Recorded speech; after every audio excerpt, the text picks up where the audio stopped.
So this is our ill-structured problem presentation. My name is Sydney Vokus. I'm Katy Moore. I'm Laasya Narne. I'm Rachel McManamy. I'm Grant Erickson. I'm Yao Jr. And our interest shareholder group is the Friends of the Huckleberry Trail organization. So the problem that we are pitching about is the lack of lighting on the Huckleberry Trail. So obviously this problem is located at the Huckleberry Trail, which runs through Virginia Tech's campus, stretching about 15 miles from Blacksburg to Christiansburg.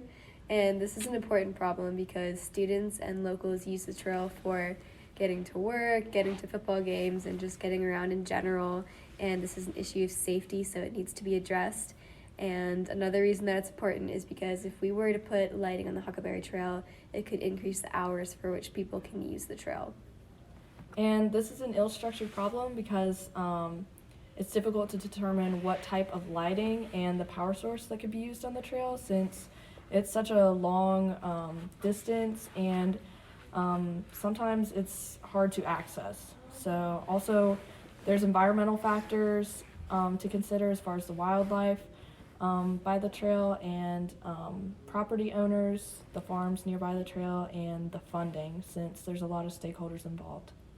Also, there are 3 present solutions: solar-powered lighting, battery-powered lighting, and LED lighting, which all have their own pros and cons. There are many stakeholder groups being affected by this problem, including the Virginia Tech student body, specifically the cross-country team, which uses it to practice, the Friends of the Huckleberry Trail organization, the towns of Christiansburg and Blacksburg, as many people use it to get to work and just go on walks or runs, local landowners, which the light installation would affect them, and also the Virginia Tech University Council, as they would determine the funding for the solutions. There are also a few ethical considerations that need to be taken into account, one of which being the environmental impacts with installing light that can affect wildlife, and the actual installation itself could affect the habitat of those same animals. There would also be an impact on drivers on the roads around it, as trucks are coming in and out to install these lights. And then there would be an impact on the local landowners, with the farms around the trail having to deal with the pollution of digging things up or the construction itself, and the residential areas dealing with light pollution as well as that physical pollution from construction.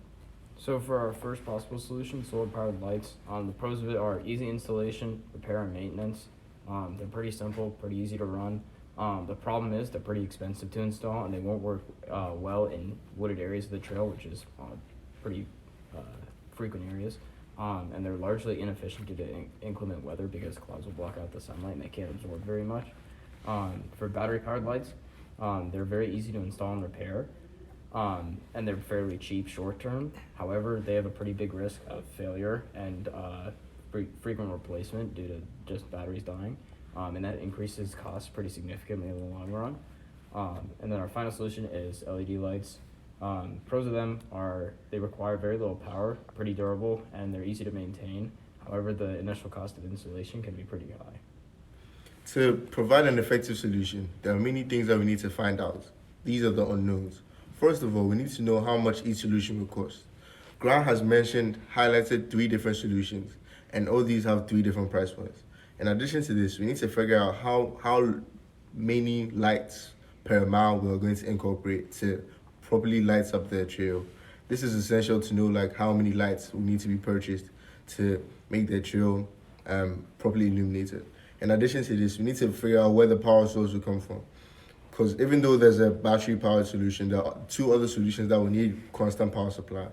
There are a few other unknown questions that we need to figure out, such as how maintenance is going to be covered, how this will affect nearby drivers and the road, and how many people are going to use the trail on a weekly basis. Thank you.